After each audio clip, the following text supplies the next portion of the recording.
Hello, friends. My name is Steve, and I'm here with some special guests. I'll let them introduce themselves, starting with this strange lady right here. I'm Brandy, wife, and I've been told, allegedly. allegedly. Stacey from Stacey's All Booked, and yeah, that's me. It's Monday, people. It's Yeah. Monday. Monday vibes. And I'm Jeff Lane. I'm the author of such books as One Way, The Champion Saga, and The Three Scrooges. Yes. Awesome. Yeah, we are reading The Three Scrooges next month. Yes, we are. Can't wait. I already have my copy. Me too. So we are here today to discuss this monster of a book. This doorstop, 11/22/63. So let's go ahead and start out spoiler free for those people who are watching who have not read it yet. Don't want to spoil the book for them. So we'll give some non-spoiler thoughts. Jeff, I know you're a big fan, so you want to start us off with some non-spoilery thoughts. Non-spoilery. So I will say that this is my favorite standalone Stephen King book, eclipsed only by The Dark Tower as a series overall. So this is my third time reading it in preparation for this, and loved it all the more. Just it has all the elements that I love. I'm a sucker for time travel, American history, especially 20th century American history, and pretty accurate as far as I can tell. Just a great book. Love it. Stacey, what did you think? Yeah, it was. This was my second time reading it, and I was happy to read it after we've read some Dark Tower books. So there were some interesting things in the book that I didn't pick up on the first time around, and then there was some things that connected to some other Stephen King books that I have read since. So I really enjoyed it more this time. And because of the TV show, I kind of forgot some things that happened differently in the book, and so it was a good time. I gave it 5 stars. I loved it. Go ahead. It is also a reread for me. I started it, I think I read it like 5 years ago, and I didn't finish it. I got like 90% through it. Now that I've read it again, I don't know why I didn't finish it. Like, I don't know what I was thinking. I didn't finish it. I think I wanted to just go watch the show, which did nothing for me. I mean, I think the show was good, but I should have just finished it. But I enjoyed it the second time around just as much, and it was 5 stars for me too. I loved it. So this is my first time reading it because I'm behind the times here. But I did watch the TV series with Brandy back, I don't know, years and years ago. And I thought the TV series was okay. I had fun with it. And this is probably my favorite King book that I've read. I haven't read so many, but I do have a couple of complaints. But overall, very, very good. I enjoyed it. It was, I think by far, I'd say probably my favorite King book. More than Drawing of the Three. So, Did you ever finish The Shining? no. Okay. I'm trying to keep up. Yeah, that's on the list. When you do, I'm curious if you still think this is your favorite, because I think you would enjoy The Shining more. Interesting. So just say some hello to some friends really quick. Hey, Derry's Derry. here. Hey, Derry. Our friend Saf Saf. is here. Everyone who reads it must converse. Well, thanks for coming by. I like the name. That's a great name. Obdurate, yes, that's it's a book reference that we'll get into, I'm sure, with their spoilery talk. And this book does indeed rock. Yes. And Fit to be Read is here. Spoiler free, we'll start out with. And let's see, High Praise Indeed. And Fit to be Read says, glad this is on my TBR, and both of those, American history, time travel, resonate with me. And it is, if you're a fan of those types of stories, I think you'll really love this book. It has a little bit of everything, and I think the time travel stuff was very well done. I thought it was very thought provoking and thoughtful. It wasn't didn't use a whole lot of cheats. You know, it's easy to cheat on time travel stories. So There is. yeah, and I did kind of start to see where Jeff's book One Way, where he got some of those ideas. I'm sure, well, obviously, but yeah, he must have done a lot of research for this book, because I haven't looked up all, because I just finished it last night. I haven't had a chance to look up all the different events of the book, whether or not they really happened, but it's obvious he spent a lot of time researching and Oh, I was totally Googling things. Like I Googled what the wife of what's his name's wife looks like, and was she really pregnant? I was Googling all kinds of historic, just to see if it was historically accurate. Pretty close. I mean, pretty good. so the Jeff, cool I think thing you're the. Oh, I'm sorry, Stacey. Go ahead. That's okay. I was just gonna say the cool thing about it is because just him going into time, back in time, can change things. So even if it wasn't perfectly historically accurate, you could always say, "Oh, well, it's because by Jake being in the Jake past, changes. Yeah. changing things." So Jeff, for someone who hasn't read it, how would you describe this in a non-spoilery way for someone who asks you, "What's this book about?" What would you tell them? So it is about a man who has a time travel portal that from his diner that leads to 1958, the same moment in 1958 every time you go through it.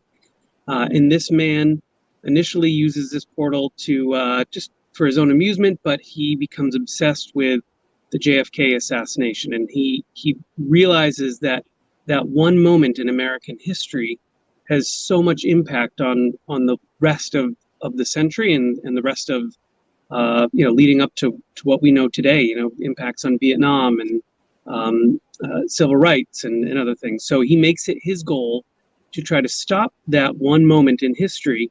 But in order to do it, he has to kind of cut through first of all, he has to live through 5 years from 1958 to 1963. But he also has to determine if Lee Harvey Oswald acted alone or was part of a conspiracy, because if he, just by taking out Lee Harvey Oswald, he may not reduce the threat to John F. Kennedy. So he attempts this mission, realizes that he can't succeed, and he recruits a younger school teacher from his town to go back to 1958 and finish the mission for him. And that's really where the heart of the book is. We follow this school teacher, Jake Epping, as he learns the rules of time travel, gets used to going back, experimenting with changing things, and then makes it his mission to save JFK. How was that? Pretty good. That's all in the first, chapter of the book, pretty much. I'd also say this to me is probably one of the best romances that I've ever read from King. And there are some other books where he's got some romance in it. But I can't say that it's the only thing that makes this a good book, because there are a lot of other things, but it certainly was one of the things that kept me reading when, I know, Steve, that you said there were some parts of it that were a little drawn out. And I can say that the romance was probably what kept me going during those parts, because I do agree there are some moments in the story that you're just trying gapping between the 1958 to 1963. And so, but I think that was the best, my favorite part of the book, although there were many things that were good about it. Yeah, I agree. Of course, the romance part of it was nice for me because that's my thing. But I did like the rules that he established for time travel, and just, I don't know if I don't want to spoil it, but there's certain things that happen while everybody's left here, and then you go on and you have to read it to find out. But I like the rules and how time kind of like doesn't want to be changed, so that's a whole other obstacle for our characters, because time kind of fights against them. And there's just, to me, like, the majority of the book is not saving Kennedy. There's so much more to the book than just the plan to save Kennedy. So there's a lot of good stuff. Okay, I think so. We're 10 minutes in. I think it's spoiler time. There's a lot to discuss. So let's get the spoiler banner up, and let's get into it. So, Stacey, you want to kick us off with your spoiler thoughts? What did you enjoy? I guess the romance is what you enjoyed. So I really did enjoy the romance, especially because it wasn't just. So at first you think, oh, this is just something that's going to, that the character Jake Epping is just gonna. This is just something he's going to do in the time that he's waiting, but Sadie becomes such an important part to how he eventually. I feel bad jumping into spoilers already. I feel like there's still people out here. So I don't want to give away, but she plays such a big part in the conclusion of his journey. And so I liked that because it instead of it just being his journey, it became theirs. So that I think was the reason why the romance was so impactful for me, because it wasn't just, oh, this is something that he's doing while he, bides his time and, so he's not bored. But then it becomes so much more to the story. Like if he had to do it again, let's say he had to go back and do it again, would he have been able to succeed without her? And I don't think he would have, because the past is obdurate. He needed her. He needed backup, if you will. And I loved that about the romance, because it wasn't just a romance. It was really entwined into the story. So, just to give you some why the romance was so impactful for me, because it was like that. And it's very similar to Insomnia, which is why I told you, Brandy, you got to read Insomnia, because the couple in that story is very much they complete their mission together. It's a team effort, and I love that about this and that book. I was kind of worried too that him being there made her husband cut her face up, her ex-husband. And it was kind of a relief for me to read that it still happened anyway. It didn't happen as bad, once he did come back, and right, it still happened, but it wasn't as bad. Because I felt like, if he wasn't even there in the first place, she would have got her face all cut up, but it wasn't. It was gonna happen anyway. So Yeah, he didn't cause it. Yeah. And he kind of felt like he caused it, so that was like a tortured part of his heart too, like that he felt like he was causing this because of the past being obdurate. And Darius I says, love like that the idea. Yeah, me too. I like the idea of the path of history resists being changed. That sounds great. And Saf is cool with being spoiled. My brain is broken. Keep them coming. Yeah. And our friend David Butcher is here. Jeff Lane's summary makes me want to read this book. I've only just heard of it now too. Hi, by the way, can't stay online. Keep the faith. And that's Ruben. Thank you for coming, David. But I'm glad you're not staying, because we want you to read it. Yeah, I think you'll enjoy it. So, Jeff, what are your spoiler thoughts? What's your favorite part of this book now that you've read it 3 times? Yeah, well, a couple things. I love I love the idea of the 50s and 60s, like that. In my mind, I don't know if, as you grow up, especially a kid who grew up in the 80s, and I think we talked a little bit about this in the Stand By Me episode, that, the 50s were kind of the 80s version of kind of the retro time everybody worshipped, and we had, Back to the Future going back to 1955, and was it really all that good? Elvis and Bobby Sox and, the Beach Boys and all that. I don't know, Beach Boys were probably 60s, but and I like how this book kind of reaffirms that those were wholesome, good, clean times. Not perfect, but even things like, and Brandy, you made a comment about how this Champion's World makes you hungry when you read it. This book makes me hungry when I read it. When he goes back and he gets the root beer and he, all I wanted to do when reading this is just go out and find a greasy diner and have a burger. Like it's. And I love that part of it. I love how the prices of things and how Jake's always trying to get used to how far his money will stretch, and buying a car for a few $100s and picking up clothes. I love that economic part of it. And then I do I love the realness of that moment in American history, and I can't recommend enough. If you get a chance to in your life, put it on your bucket list and go to Dealey Plaza in Dallas and walk around there, because it's a national historic site, and I think it actually was prior to the assassination, but it largely remains unchanged. So there's a big white wall thingy there. I think that's a memorial to Sam Houston. There's the grassy knoll. The picket fence is still there. You can walk up the grassy knoll and peek over the picket fence. The Texas School Book Depository is still there. In fact, in Stephen King's Afterwards, he mentions the sixth floor museum, which is, I did get a chance to go take that tour. When I went, I think you picked up like a CD player, and you could put on and do like a self-guided tour through the museum. And it was a big portion of it's about JFK's life and, his kids and his service record and his presidency. And then you kind of sweep around till you get to the window, and the window is plexiglassed off. And there's, information about the assassination, and a little theater that's playing Walter Cronkite's when he's announcing the president's death and all of that. So it's a very moving experience to be in that room, to see that window. You can look out the window right next to it and basically get the view that is described in the book. And the fifth floor of that, they have, at least when I went there, it had remained pretty much untouched. So when they do go back and film recreations or portions of movies and things like that, they're usually filming it on the fifth floor of the Texas School Book Depository.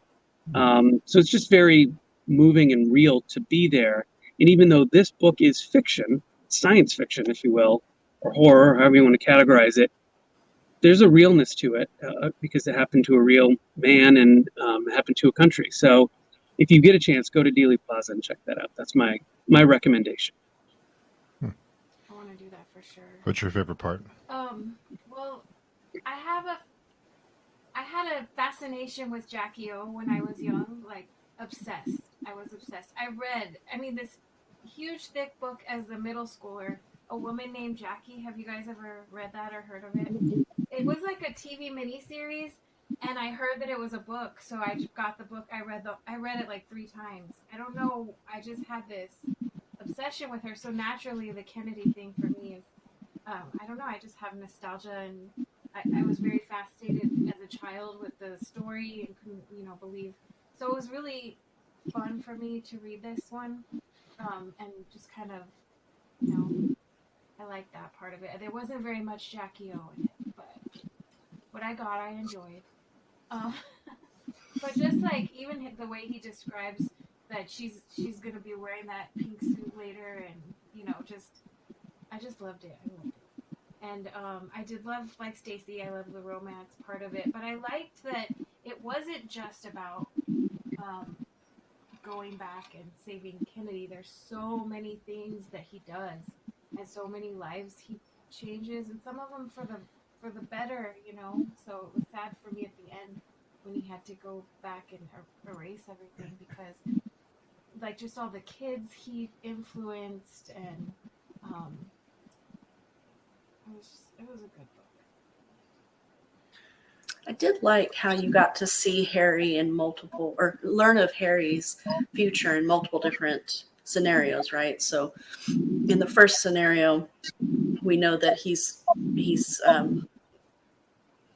disabled mentally, but besides that, or in spite of that, Jake has influenced his life significantly. He's helped him get his GED. So even without time travel, he has played a big part in Harry's future. So with him changing the past, he thinks that he's making Harry's life better by saving all his siblings and keeping him from being disabled in the first place, but he's eliminated himself from his future. So he may influence him in the past, but he's no longer there to influence him in the future. And we see that Harry doesn't end up with the perfect future, despite the changes that Jake makes. So it almost, you think about it, wasn't he better off without Jake changing the future? In both scenarios, we see what Harry's future holds, and it's not better. So I thought that was interesting. Like the kids that he got that football player to Oh, those kids, yeah. and be in a play, and we don't know. Did that happen? Did he marry or did he end up with the girl? Or I don't know. He touched a lot of lives as the teacher. As a teacher. Yeah, well, the kid also died too, though. He died. Yeah, he was in a car accident. One of the kids did. One of the kids, yeah. The other one, and then the girlfriend, I know, this is why you don't screw around with time. Yeah. And I like that. I like that your instinct in these situations is to do something to save someone. You don't see all the ripples that happen throughout time. And I'm not the biggest Kennedy fan. I know it's an unpopular opinion, but I was a criminal justice major in college, and we learned a lot about the Kennedys and Sam Giancana and the mafia back then. And so I have my own opinions about him, but I did like that it wasn't just about JFK. It was a lot of other things, and the fact that she has to go back and live through time to get to that point made everything a lot more interesting, because he has to live there, find a life, live his life, and then get to that point. And you can't just hide. You have to live. You can't just, you have to have some kind of life and earn money. And he had to follow Oswald and see what he's up to. And I liked too that he couldn't just kill Oswald because he didn't know if he acted alone or if he had help. So it's not as simple as just, you walk into 1958 and kill Oswald and you come back.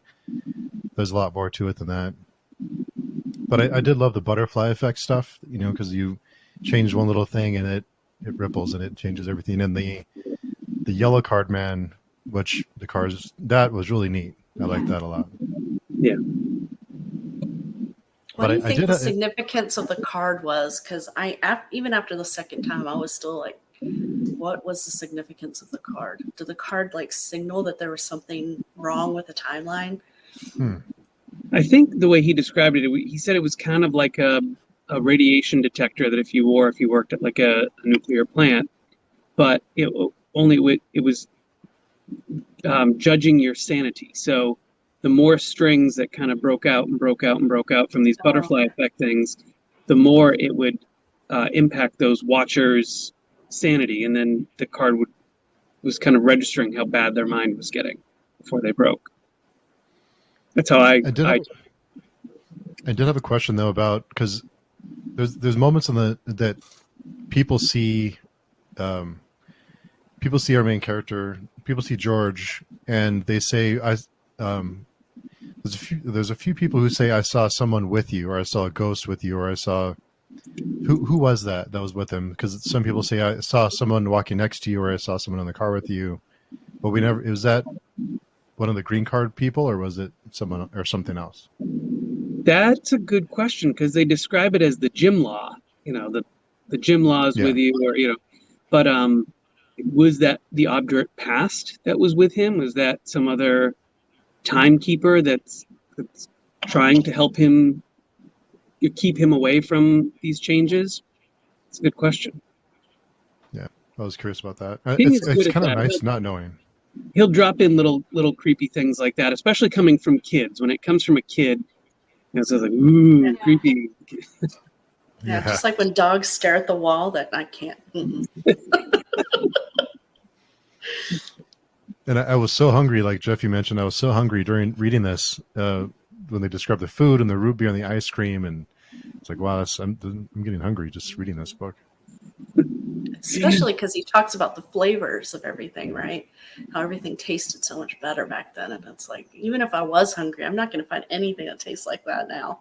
No, and I like too how he was like, it's still in my belly and I'm already back in the 2000s. Mm-hmm. I still have root beer from 1953 in my stomach. Yeah. Or the burger that he eats that he's eaten over and over again, because it's the same exact hamburger that keeps getting brought back. Those are some cool concepts. That's funny. So I did like too that when you leave and you come back, it's 2 minutes past, and you can stay there for as long as you want. Yeah. So that was I liked all those little time travel quirks. I think he put a lot of time and effort into considering. I think it gets a little messy at the end. A little bit. It gets. I don't know. There's a break. When he writes a letter to I forget his name, the teacher friend that he has to save Sadie. He's really vague about it. Like it happens in April. Keep an eye on her. But if George wasn't there for her ex to see, would he have still done the same thing in the same time? Would he still have gone in April to attack Sadie? That's a good point. He was kind of going out on a whim there. Well, they said that he had left to follow her before she'd ever met Jake. So that part of the timeline was already in place. Oh, okay. But what you make a good point as to whether or not he would have attacked her. And we see in the book that he does, but does that really make sense? Like, what were his motivations to attack her without Jake/George being there? But the guy was crazy, so. He was always going to do it, I think. Yeah, he was always crazy. Yeah, I think. Yeah, but overall, it's a minor complaint about the timeline. That was a small complaint. But you had a comment last night about whether or not they'll end up together at the end. Oh yeah. Well, I just asked him, do you kind of feel like they ended up together in the end, or were they just having a dance and they were going to move on and he was going to go? But it just got the feeling like they were into each other, no matter how old she was and how young he was. They just knew that they were into each other. Like it was going to be an age gap romance. I didn't catch that they were going to be together, just that they had this connection that transcended the reset. And he just wanted to see that she was all right. And of course he was remembering her through his eyes, but that was quite an age gap, because by that point he would have been in his early 40s and she was in her 80s. I don't want to step on anybody's toes. I know people are into their things or whatever, but that was quite an age gap. Don't judge. I don't judge. Well, that's one of the things I love about Stephen King's endings. A lot of people get irritated with him because he leaves things open. And I love that because I like to be able to put my own thoughts on the ending. And, so Brandy, your hopes are that they're back together, and or other people read it was just a dance. I mean, they talked about that dance throughout the book. It was like the thing they always came back to is that dance. So it was neat to see that it ended with that moment for them. So even if that was all it was still beautiful. Yeah. And dang, she could do all of that at 80. I'm impressed. I have to say too, I was physically ill, sick to my stomach when he came back from 1963 after having saved Kennedy, and it was like total apocalypse land.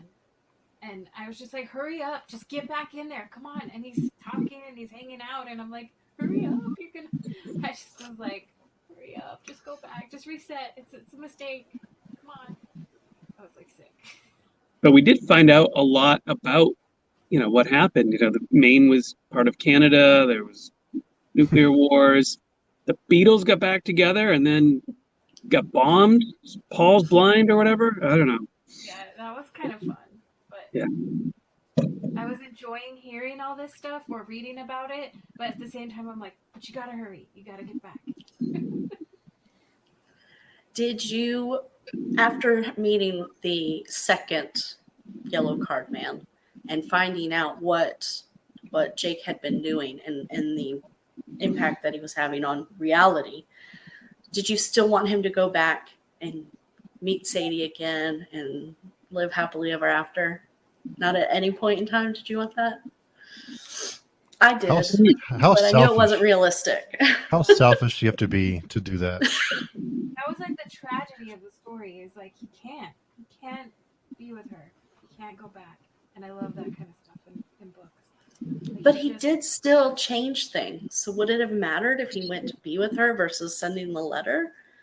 Would it have made a difference as long as he didn't save Kennedy? The longer he stayed there, though, you never know what he changed. You know. True, Or that's true. he even said, like, even if I go to this restaurant and buy this drink or whatever it was, he doesn't know what actions. The longer he's there, the more things change, and so he couldn't be sure. So he couldn't. He had to go. He couldn't go back for her. And Derry says also, loving someone can exist without a physical relationship. Love encompasses all. Yeah, but I think it gets to a certain point where I think if you know that you're going, if for you to go back and to spend the time to reestablish that relationship, affect everyone else's lives, and you're going to for good, for some for good and some for not so good or really bad, and possibly affect the future in 2011 in this case. I mean, is it really worth the risk so you can be with this one person, or is it better just to say we had our time and I don't want to end the world with my what I want to do? I don't know. It's a nice story, but it's kind of okay. That's you have to get a hold of yourself a little bit. I think a more flawed character might have done that, but my third time reading it through, I noticed this time what a Mary Sue Jake is throughout the whole thing. Like he is as pure as the driven snow. Like everything he does is good motives and always makes the right decision and the right choice. And I think for him to do anything other than that would have been very out of character at the very end. But perhaps a more flawed, selfish character might have. And that may have made it the story a lot different, and maybe that would have been as good or better. Or Darius says, is this where Marvel got their Captain America storyline from? Not likely. But I did think it was kind of a little on the nose. I think Captain America is where Stephen King got his Jake Epping from. Sure as heck acts like it. I mean, it's something. I mean, come on. He's exactly what if Captain America were in his shoes. Exactly how the story wouldn't have changed at all. But I think Jeff, you mentioned about how different it was there, and I liked the little differences there because in the bar the president was speaking and everyone was quiet and listening to it, and the president's talking, you can't talk, and everyone would be quiet. The president's on TV, and it was just a totally different mindset, and how different things are, how things have changed since then, and now whether it's for good or or not, it's just really interesting to see how different it was. And there was also a lot of bad things too. There was segregation, and there was civil rights issues, and there was a lot of other things. So I like that he didn't just glorify how great it was in 1963 or in the early 60s. It wasn't perfect. There was some really good things, and there were some really terrible things it wasn't this romanticized version of the 50s and 60s. It was, yes, there were some good things, but there was also some really bad things. Yeah. So I thought he did a good job at that. And to your point about Kennedy, he wasn't universally loved. Like, today he's a little bit sanctified or beatified or whatever. But his his visit to Texas was very iffy. Like he was going there because it was Johnson's home state, but there was no guarantee he was going to carry that state, or even that the re-election would have gone his way in 64, I think, is when he was up for re-election. But but you're right. People were respectful, and of course, pre-internet, and now everybody has their phone. So if you're in a bar and the TV's on, you're going to stop and listen. And the Cuban Missile Crisis did definitely, we're on the edge of our seat with the pandemic. Of course, the pandemic's been kind of a slow burn over a year and a half, but Cuban Missile Crisis was an edge of your seat. Probably not exactly the same, but similar to, the aftermath of September 11th. Everyone stopped, sat, got behind their TV and we all came together as a country. We said, there are bigger things at stake. So I think you see a little bit of that in that, Steve. You're right. Mm-hmm. Yeah, and I liked how you could tell that it really affected the characters as it would have probably affected people in that time. Because I know when something big happens around here or at this time, I'm glued to the news and stressed. So I was like, oh, I felt for Sadie because she was genuinely like nervous, and it must have been like the same kind of feeling for them, you know.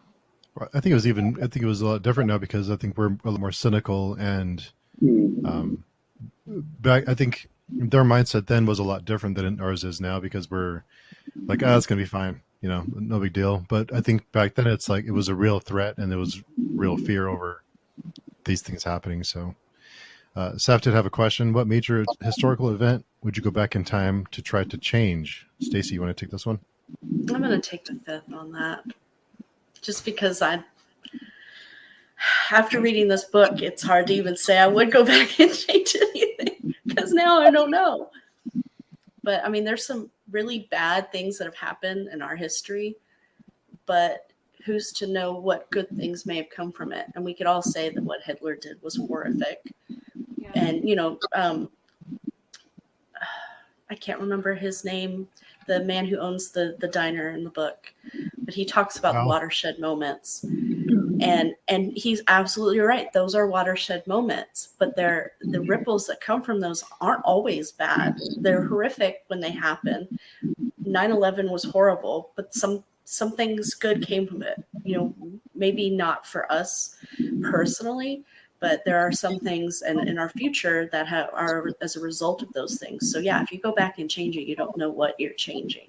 The people who wouldn't have gone into the military that maybe will be generals, 4-star generals in our future, and will have an impact on, something. So it's hard to say. It's easy to say I would go back and I would do away with Hitler, but after reading this book, it really makes you think about that a little bit more than just being like, oh yeah, if I can go back in time. So I say I plead the fifth because I have no idea. And I plead the fifth because maybe I already am. The plot thickens. Jeff, what about you? What would you go back and change, if anything? I'm the same with Stacey. Before reading this book, I would probably, anything that has a singular event that you could try to get in the middle and stop. And I love time travel, so that type of thing was always on my mind. But then reading this, the theme of things happen for a reason really stood out at me. Everything kind of, as much as you try to interfere, Jake, without Jake and Sadie's life, she did so many good things. When you find out, she was a state senator, and all the people she helped along the way. Obviously, we see the impact of saving JFK, which on his face sounds like a very good thing, saving the life of a man, a president, and you think that it's going to have all these positive impacts, and then we see, it led to a bigger cascading effect. So I agree. I'm like very nervous about anything having to do with changing the past. In fact, right after I read 11/22/63, I read the Jack Finney book that Stephen King talks about in the afterword. I think it's called Through Time or Time After Time or something like that.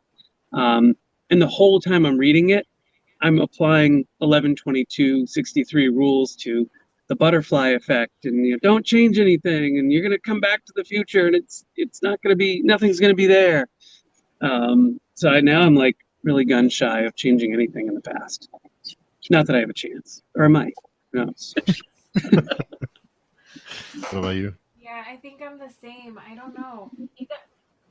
There's this whole thing about baby Hitler. Someone's got to go kidnap baby Hitler or something and raise him right, or I don't know. Maybe I'd do that. But there's just so much bad stuff like that has happened that you can only pick one thing. I don't know. And I guess the question is, why does bad thing happen? So let's say you kill baby Hitler. That's pretty sick, going to kill a baby. Come on. That's why I picked baby Hitler. Let's say you go back and kill baby Hitler. So you've eliminated one person, but is evil still going to happen? Like, why does evil happen to begin with? What brings us to this place? And is it one person? Is it a movement? Is it fate? Is it destiny? Like, why does evil happen to begin with? And can you pinpoint it to one act, one person, one event, one watershed moment? Good points. And P. English Literature is here. This is an amazing discussion. Thanks for coming by and Hey. interacting with us. And Mazza had a question. What did you guys think about the way King portrays romance? We talked about that a little bit earlier, but I like it. I'm liking Yeah. it. I just finished Wizard and Glass, and there's some really good stuff there. I'm not going to spoil that, but my favorite. The romance so I haven't finished Wizard and Glass. I can't say the romance in the first 3 books. Well, let's say the first 2, because it's Gunslinger. You don't have Susanna and Eddie, but it was so different, or it's not so different, so similar, because it's almost like King doesn't believe in courting. It's like in every book where he's got a romance, it's like they're in love with each other 5 minutes, and it's like, and I enjoy it. I do enjoy his romance, but it is very convenient. I mean, you saw with Eddie and Susanna, it's even similar to that in Insomnia and in here, where it's like, love at first sight. It's like, maybe that was King's experience with his wife. I don't know. But it's like there's no courting. But I guess maybe that is also because these are horror books, and he's like, I'm not going to spend all this time with dating and texting each other, and I'm just going to go right to the love, because you have more to lose if the characters love each other. I feel like it felt real to me, though. Like a real, like I've said this too about One Way from Jeff's romance in One Way. It felt real, like it feels. So it felt like kind of what might really happen, hanging out at your gatherings, and like, I don't know, we didn't really have a big long thing either, so maybe that's where I'm a coming couple from. days maybe. Yeah, Love at first sight. that's a story for another time. Yeah, that's another story for another time. But maybe that's why it appeals to me. But I don't know. I think it's like real. It feels real, like real life.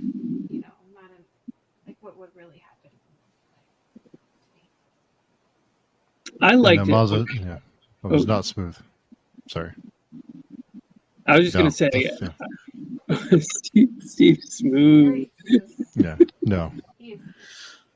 But I like the romance as so this is probably a man's brain approaching it, different than the ladies' sensibilities. And as a writer, like, I liked the idea of giving Jake some conflict there. Like, he's now got something to draw his attention, because if you're singly focused on, saving Harry's family and then saving JFK, and trying to keep your head down and lay low and just, survive these 5 years in the past, all of a sudden you've got something that can come in here and really mess that up. And love is one of those things, in real life and as a writing device, that can be a game changer. Like, all of a sudden, you know what? Screw this guy. He's a president. I don't care about him. Things are going to happen.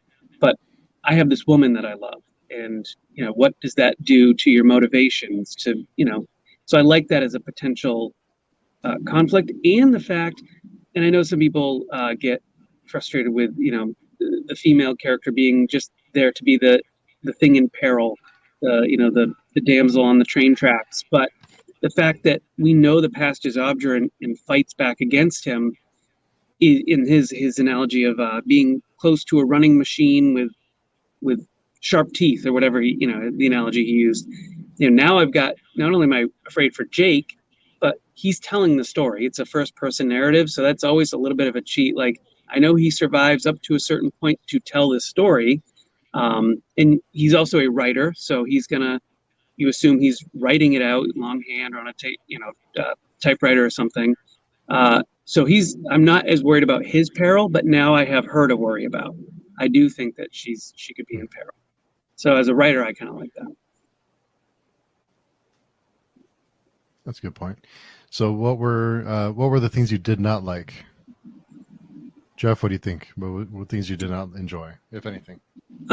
Really not much. Like I said, it's my favorite King book, and it ticks all my boxes. I I this time around it did Jake's Jake's Mary Sue nature was a little bit it wasn't a huge annoyance to me, but he had no flaws, no moral flaws. He was pretty straight as an arrow, and I don't know if any of us were given the chance to go back to 1958 with a pile of cash, if we do exactly the same things that Jake did.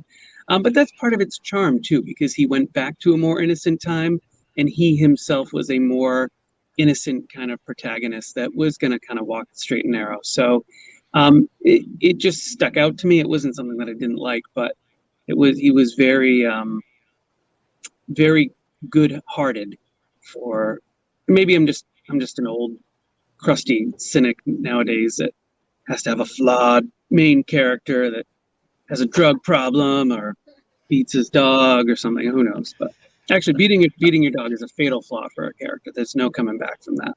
No, I agree. Yeah, I agree. Stacey, what do you think? Anything you did not like? What Jeff said actually was not something I had even thought about, and I think it was because if he had spent more time in the present, I probably would have found him annoying. But because of where he was, it made sense. So it never even dawned on me how perfect he was. It's just I think we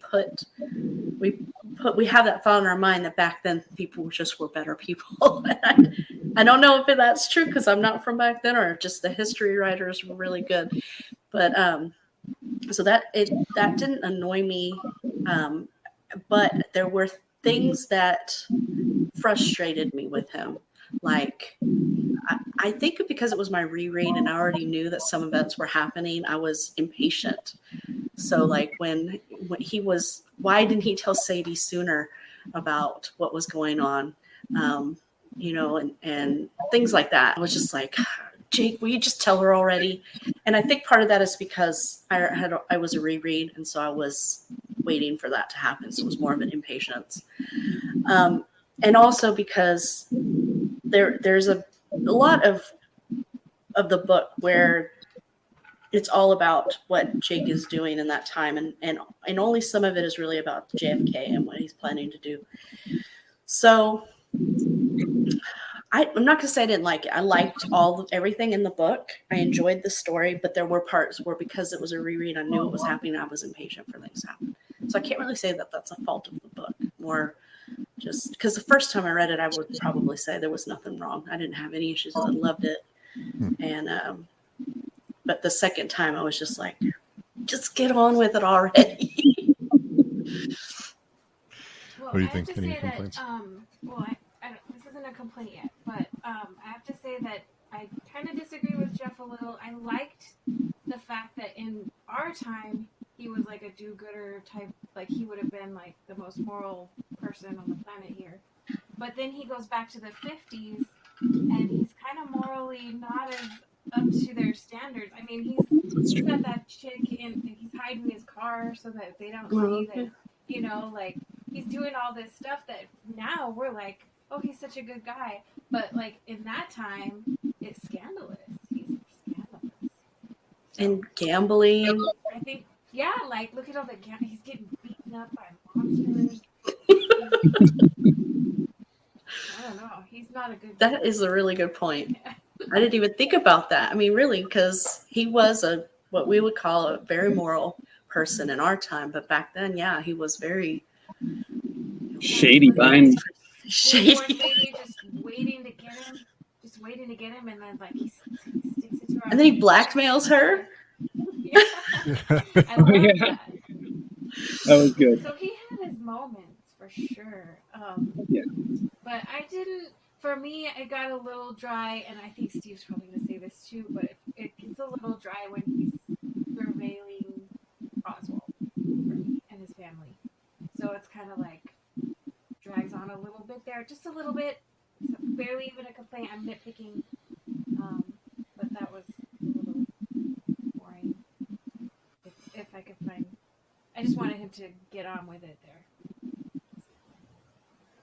I think that's what I don't enjoy about Stephen King. Well, I mean, obviously he's Stephen King, so but I think I think he shows off sometimes with he goes off with these tangents, and I think he just kind of wants to. It isn't. I mean, there are moments for the characters, and that they're meaningful in a way, but it's like, okay, you don't have to spend 10 pages talking about what the Oswalds are saying. I mean, we get it. You don't have to go on that long, but what I did realize after this book was finished and during the book is that, and in a way, I think back to House of Leaves, because House of Leaves is a dense book with lots of dry moments that I was bored out of my mind with in some moments. But when I was finished, I look back and say, okay, that whole experience was great. And I think that's what these books are like, because there's some portions of the book that are just like, okay, this is really dry and really boring. But when you look back on it and for the whole picture, it's like, wow, that was really great. And those moments, while I was annoyed and a little irritated at the time, when you look back on it and say, well, that, now that I look back on the whole experience, that was pretty good. Yeah, it served its purpose. I agree. Yeah. So before we get into our final thoughts, let's just get a couple questions in really quick. I also know Jeff wants to go home. I'll stay here forever. Darius says there's an argument too that killing Hitler doesn't change a thing. Germany at the time was in turmoil, and Hitler was just the easiest outlet. Other things would have taken that role without him. Good point. You don't know. You never know. If something worse may have happened. No.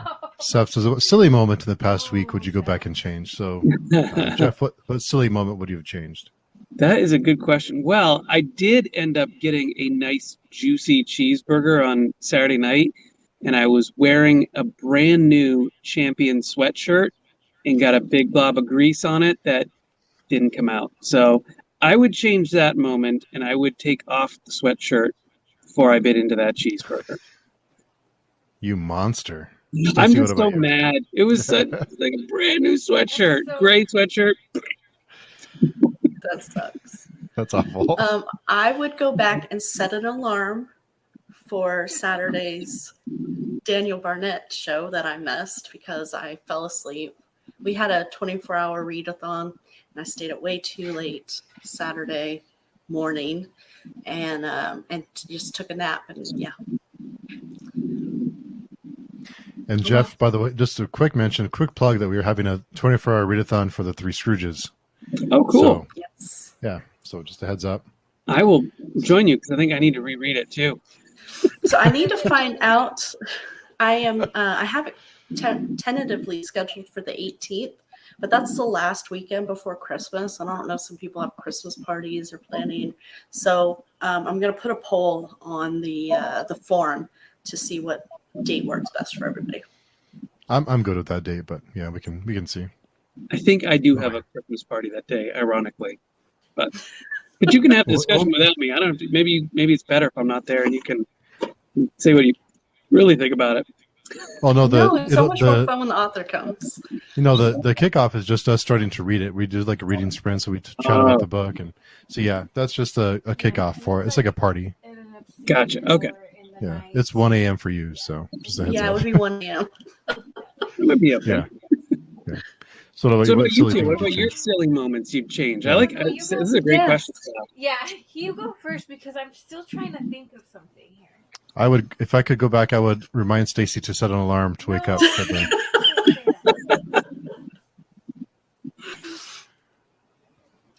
don't have one. I don't know. You have to have something better than that. You gotta give me a moment to think about it. Yeah, we'll come back to that. Let me think about it for a second, because that's a good one, and I do huge amounts of things I wish I could take back all the time. No comment. I say all this stuff. So Mazda says, yeah, the Wizard and Glass romance was amazing. We'll find that out soon. And there's some guy named Matt Lane is here. I don't know who this stranger is. That guy. That guy. He says Jake didn't need flaws because he was coming out of a broken situation with his ex-wife and going to the past give him purpose. Yeah, that ex-wife. Yeah, that's a good point. It's a very Do good you point. think that she was drinking because he was such a goody two shoe? Yeah, maybe. We hear it from his perspective, and he's writing this narrative. So maybe we're hearing how he's the hero of his own story, but maybe his wife had a reason to drink. He's a Maybe he was monster. a goody two shoe in this story because he was writing it too. Here's Maybe another he fun was fact. So go ahead, Stacey. No, No, I was just saying, maybe he was actually not as good as he made himself sound. So here's another fun fact. Matt and I have a sister who actually taught at Lisbon High School where Jake Epping taught. Really? what? Wow, that's With cool. another connection. Also, Matt and I both enjoy Moxie. The store, the soda that they yeah. mentioned at the 'Cause Kennebec. it's in your books too. Didn't they have Moxie in one of the champion books? Oh yes, they did pick up a Moxie, and Matt's got a book which you guys will have to read as soon as you possibly can because it's amazing. But he has a good callback to Moxie in that too. So Nice. yeah, we have it running through our veins. And I actually went out today before this to try to pick up some Moxie so I could drink it on the thing, and I can't find it anywhere. It's because I'm in New Hampshire, not Maine. Oh. It's around, but I couldn't find it today. Okay, Yeah. I thought of something. Okay, go ahead. Okay. Yesterday I was baking cinnamon rolls for my daughter, and I don't know why, but I have cumin and cinnamon in my Oh yeah. right next to Oh, each no. other. I made the filling with cumin, and it just smelled like tacos. And I had to throw away all of this because we don't use sugar, so we have like this sugar substitute that's expensive. And I had to. Oh, it pained me to throw it away, but and then my father-in-law's in the other room telling me, "Oh, it tastes good with cumin. Just throw some cinnamon in there." So our cinnamon rolls were doomed to taste like tacos, but I threw it away. I wish I could go back and not throw it away, but and that's the second time I've done that in the last 2 weeks. That's a good practical joke to play on someone, though. Here, would you like a cinnamon roll? These cinnamon rolls taste like tacos. It smelled really bad. I'm down for tacos anytime, so I'm okay with it. We are beta reading Matt's book. So, Yes, by the way, I'm going to. Oh, are you Jerry already says you're reading it? it's on my list for December. So I'm 60% through this Champions World right now. yeah, she's Take my 500 time. pages in. Yeah, it's like 480. I'm on like page 480. Is this a bigger one? It's a monster. Jeez, and that's 60%? Yeah, I was like, I think this book's really long, Steve, because it says I'm on page 480 and I'm only like 60% through. I have inside information that Jeff is going to charge by pound, like Stephen King does. Yeah, So that was the whole goal with that one. Thoroughly enjoying it though. Thank you. she's trying to spoil it for me, and I'm No, trying no, to stop her. I just wish I could talk about it. Darius says you're absolutely right, Jeff. Beating your dog is irredeemable, a true sign of a blighted soul. That is very true. He also reacted to the innocence of the past. What a tragic life. Yeah, it is. It is a little tragic. Yeah, it was tragic. Darius says you may have missed Daniel Barnett, but you got some extra hob.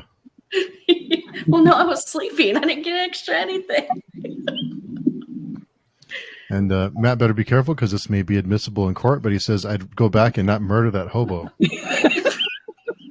Yeah, Matt really messed up there. Yeah. Oh, the cumin is not as bad as the steak No, sweatshirt. yeah. Not quite as bad as a stained sweatshirt. Have you guys had Moxie? I haven't. I've never even heard of it. So, Stacey, have you heard of Moxie before this book? Nope, I only not heard before I read this book. Actually, I guess I heard about it in this book, but then I heard about it in Jeff's book, and then because he does some main things. Is it a main It's good. thing? Like a main drink? I like it. It's some people hate it. They're like, "Oh, it's battery acid. How can you drink that?" But I do like it. Jerry says cumin rolls are also not happy birthday daughter. Or also happy birthday daughter. Oh, Sorry. thank you. Yeah, she had fun. Good day. Brady made some big steaks yesterday so she Huge wanted. steak. Madeleine says TCW is huge. TCW. This Champions World. Oh, yeah. Yeah. No, sorry. I'm feeling. I mean, but I'm taking my time and enjoying it because it's so good. So good. And I think that's the end, right? The It's last yeah, paragraph? yeah. It's the end for a while. So That was a I little gotta take my depressing. time. Matt says Tragic Life comment was about Jeff's sweatshirt. Chat is coming through way delayed. No. It's that somebody's trying to use the phone in his house again. Yeah. Messing up his chat. I forgot about Matt's internet Yeah. dial up. Oh, When is he going to join us for another show? I know. I invited him. He must have had his tin. He must have lost the other end of the tin can for his internet connection. It's actually a Moxie can. That's how Moxie we roll. can. Yeah. Says I'll have to send you guys some Moxie. Yeah, let us know. We'll have to pay for shipping, and that'd be fun to do. yeah, I would totally drink that. I want to see what it's all about. Reminder this from 11/22/93. Forgot your AOL to read up your AOL account or get a new CD for this free 20 hours or whatever it was. So, what are your final thoughts? Jeff, you want to kick us off with your final thoughts for 11/22/63? Yeah, I don't know if I have much more to say. I do love that the Stephen King universe is woven through here. For those of you that have familiarity with it, either the movie or the book, we get some it references in here. There might be some Dark Towerish kind of things. I just love, this is King at the height of his powers. I don't know. I'm gonna run out of good words to say, so I'll stop. But it's my favorite King book. Maybe my favorite single book ever. Wow. Well, I have a question about the Dark Tower stuff because I saw a list of if you're reading the Dark Tower, certain references you'll miss if you haven't read such and such book yet at a certain time. And this was at the end, so I feel like I'm gonna have to read this again after I read the Dark Tower because I didn't get any Dark Tower references yet. So I'm not far enough in my Dark Tower journey. Yeah, I'm to trying to get think. that yet. I'm trying to think what would. I don't know if there's as many. You know. Go for it, Stacey. No, I was just saying hi to Daniel. Oh. I don't know if there's as many direct Dark Tower references in this one, other than just a couple of words that he uses. But there are some Insomnia that Stacey read is a good one. Okay. Hearts in Atlantis and what was the other one I told you to read, Stacey? Salem's Lot. Those have direct tie-ins. Okay, I may be coming back to this book after I read some more King. All the King. We can read it next year for 11/22/22. It's gonna get crazy. And I would read it again. I loved it, and I listened to the audiobook a lot for this time, and it was a stellar audiobook. and our friend Daniel Barnett is here. Hey, Al, can only pop by, but it looks like you're having a great time. Yeah, we're having a pretty good conversation, I think. So for me, it's 5 cat burgers out of 5. Oh, I was Nice. trying to think of a good. That's a good one. Nice. Very nice, Stacey. Well done. Yeah. That's a good one. I've been Cat burger. saving that up. I've been waiting this whole time to say that. I didn't think of a good one. I'll give it 5 Moxie cans out of 5. What do you think? What are your thoughts?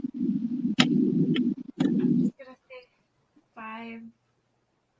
I don't know, 5 stars. I can't come up with. I can't beat that. I can't. No, I can't. You got a good one, I bet. I don't know. That's a tough one. 5 yellow cards. Putting me on the spot. Yeah, I was about to say that. You still made. I didn't. I see where.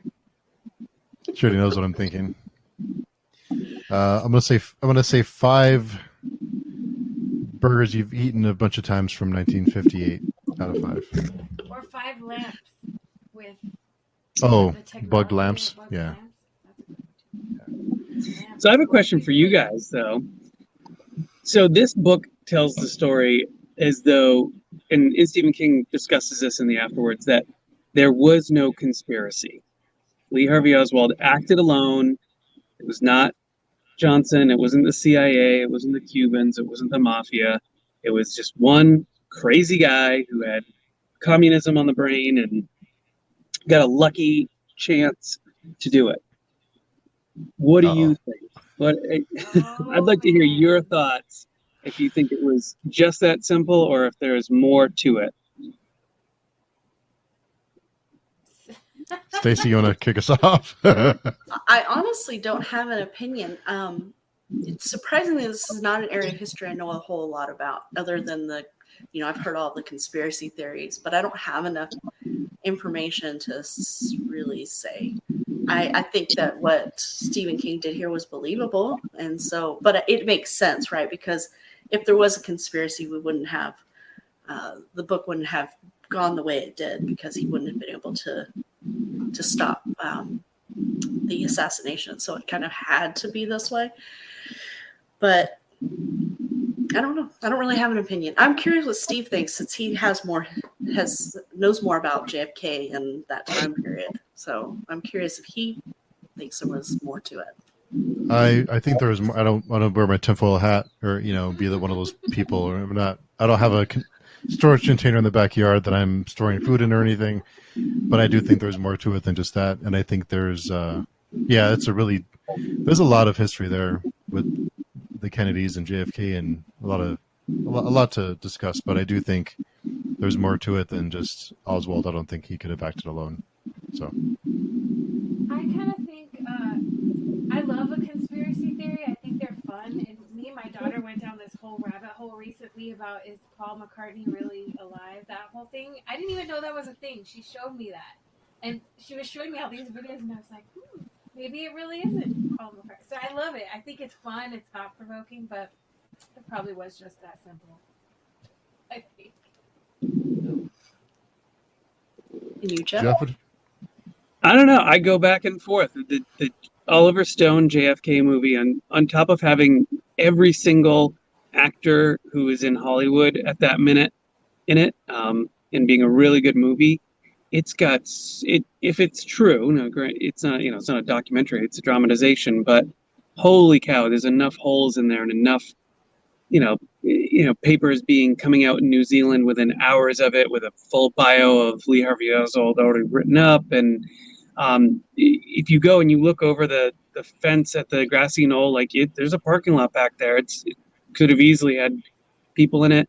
Though there's a piece of footage that, when I waffle, I saw there's a piece of footage of them unloading the presidential limousine from Love Field in Dallas. And there are these platforms that Secret Service men are supposed to stand on the back and basically ride behind the trunk. And these two Secret Service guys are getting on those, and someone's waving them away. And no, don't get on those. And one of them kind of looks back at whoever's giving him the order, and he's like, what? Why? And you can see him do this on the film. And then they go off. And if that guy would have been standing in the direct line of fire to prevent the shot. So it's things like that. There's just enough weirdness. It could all be, maybe it was the obdurate past working to make it so everything happened the way it did. But there's enough out there that there could be something to it. I'm going to watch that now. Yeah, now I want to. you guys have never seen JFK? No. We should watch it and have a chat about it after. Yeah, such a good movie. Yeah. Is that the one with Kevin Costner? Yeah, I don't think it's correct, but I think it's a fun tinfoil hat movie for sure. Yeah. In the book Killing Kennedy by Fox News guy. What's his? A lot of Killing... Tucker Carlson. No, first one comes to my head. We'll do it live. O'Reilly. O'Reilly. Yeah. All the Killing books by Bill O'Reilly are great, but he did Killing Kennedy is really good. And Steve, you would like it because it's not a favorable portrait of Kennedy in any stretch of the imagination. It's all of his womanizing and stuff that was going on, but also a realistic portrait of the guy. He wore a back brace. He was in pain all the time. So that was a great book that kind of goes minute by minute through everything. Oh, interesting. Yeah. And Matt says Congress ruled probable conspiracy when the docs were sealed. They were supposed to declassify recently, but it got extended. Oh, I think the last thing we Ooh. need right now is more controversy or more you guys are weird changing stuff. my Yeah. mind. I know, right? If Darius you says, want a I'm just good going to. conspiracy theory, just go to Matt. He knows them all. My kind of guy. Yeah, exactly. That's where we get along. Darius says, I'm just going to say New Zealand has been an intelligence partner for the U.S. for a long time. Not a reason to excuse, just a thing. So, really quick, Mel Gibson did a movie back, I think it was in the late 90s, called Conspiracy Theory. And it's a great movie. I really like it. But it's funny because he talks about things like why are assassins always have 3 names and things like that. It's kind of a cool movie, but it makes fun of conspiracy theories. I think you'd like it. You It's have because that they're on- all male models, according to Zoolander.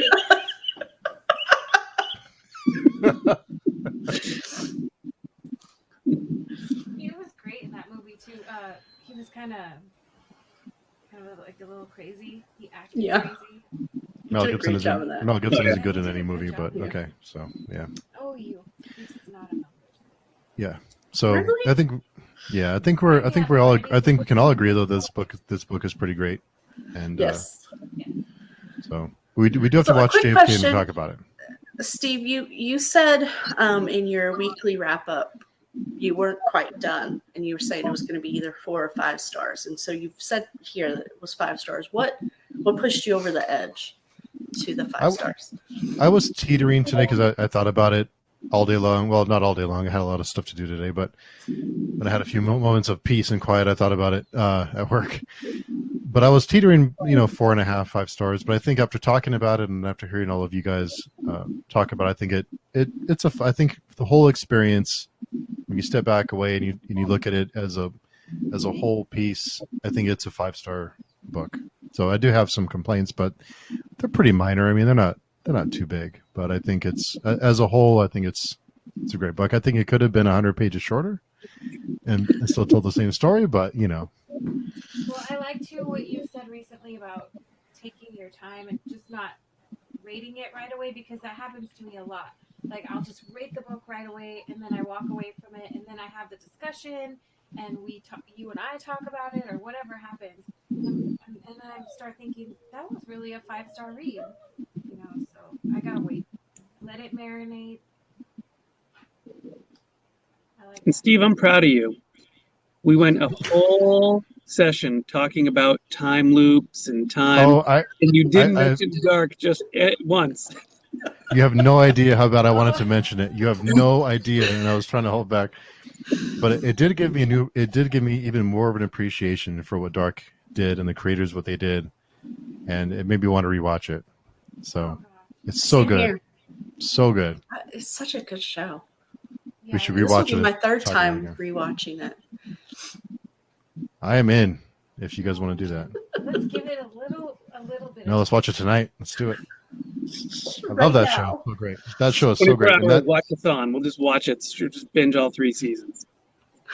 so great. I mean, that Live is, on the air. Yeah, I just like it so much, and I don't want to wear myself out. Dark is great, and it is the best time travel series that I think the most detailed and thought out and intricate time travel TV show or movie that I've seen. Great. Now I triggered Steve. Now you I did guys that. remember. Yeah. Thanks. Yeah, see what you did, Jeff. I was holding back too. I was trying not to mention Dark because I knew all of you expected it. So I was trying not to mention it, but No, I was. I was really tough. I was like, they wouldn't do this in Dark. This is crap. But they can all be dark. So It was still good. It was good. It was. I like it. I like different ways of, like, even like one way that was a totally different take on time travel that I've never seen before, and it was awesome. It came out. I liked It's it. funny. It's funny you mentioned that. So I wrote one way before this book came out. I wrote it in like 2008, 2009. But I read that book that Stephen King recommended as the ultimate time travel book. I wish I could remember the name. Through some, I don't know. It's by Jack Finney.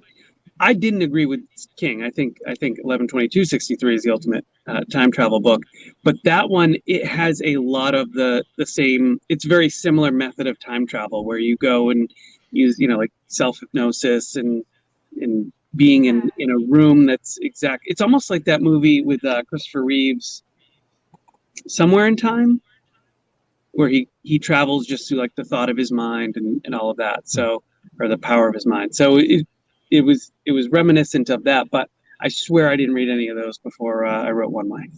Yeah, that for me that was like a time travel approach that I had never thought. I didn't even think about. Like I had never. And it worked out great. I thought. Thanks. I have to say that because Jeff's here. No, it's Like great. one of my favorite books. No, we all loved it before we knew Jeff, so Yeah. it was Yeah, we were unbiased. Oh my gosh, this book. Before I even knew Jeff.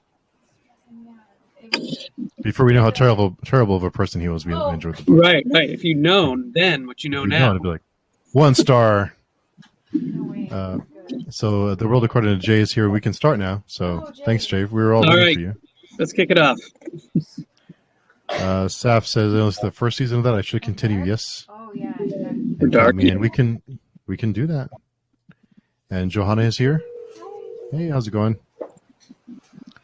So I think we're good. Any closing thoughts? No, it was fun though. I'm glad I reread it. Just as good the third time for me. Yeah. So big book, but I think it was worth the 850 pages. So it did make me want to read it. So that's going to be on the agenda for next year. Yeah, and you almost finished that. Are you gonna go all the I'm way gonna go back back. to the beginning? Yeah, back. I'll read that with you. That's Cool. a reread for me too. And staff brings up a question here. You wouldn't recommend the TV show? We're actually going to watch the TV show and discuss it here in a few weeks. We haven't had a time and a day yet, but that's on the agenda. So. Oh, is she talking? Are they talking about the 11/22/63 TV show? Mm-hmm. I think so. Yeah. That one, I had such high hopes for because it's J.J. Abrams. I love Lost and love J.J. Abrams, and it's 11/22/63. But they broke the Jeff Lane rule. Why do you have to change stuff? Like, he goes back to 1960 instead of 1958, and he's got an extra character in there that's hanging out with him in Fort Worth when he's surveilling Lee Harvey Oswald. I just don't get it. Why change stuff? Why? JJ, come on. Call me JJ, and we'll work something out. I do think what's his name? The actor. James Franco. I think he was a perfect choice for that character, though. I will say that's good casting. Yeah, The guy who played Al was really good. Yeah. He was good too.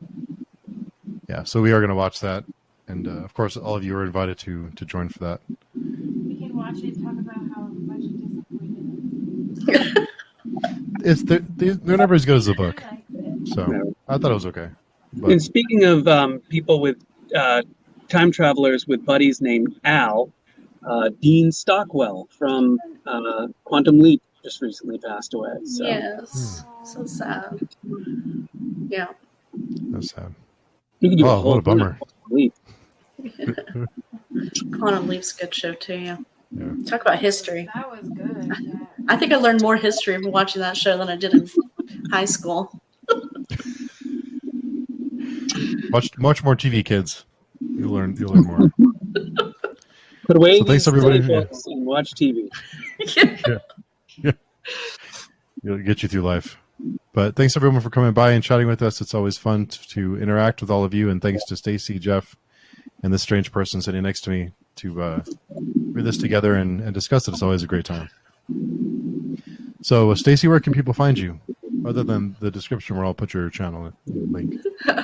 I am also on Twitter at allstacy, something like that. I don't even know. And an Instagram. If you go to my channel, I have the links on there. And you can also find me on Goodreads. That's probably where you'll see all the books that I review, because I don't really review books on my channel anymore. So. Jeff, where can people find you and your great books that we all enjoy? You can follow me on Twitter at World of Jeff Lane. That's my bookish promotional Twitter. And at Writer Jeff Lane is just me being silly and stupid. You can also find my books at Amazon, barnesandnoble.com, anywhere you buy books online. And I'll add all those links down below, so be sure and check them out. So thanks again, everyone, for coming by. It's always a great time, and we will talk to you soon. Thanks for having us. Everyone. Bye. 11:22.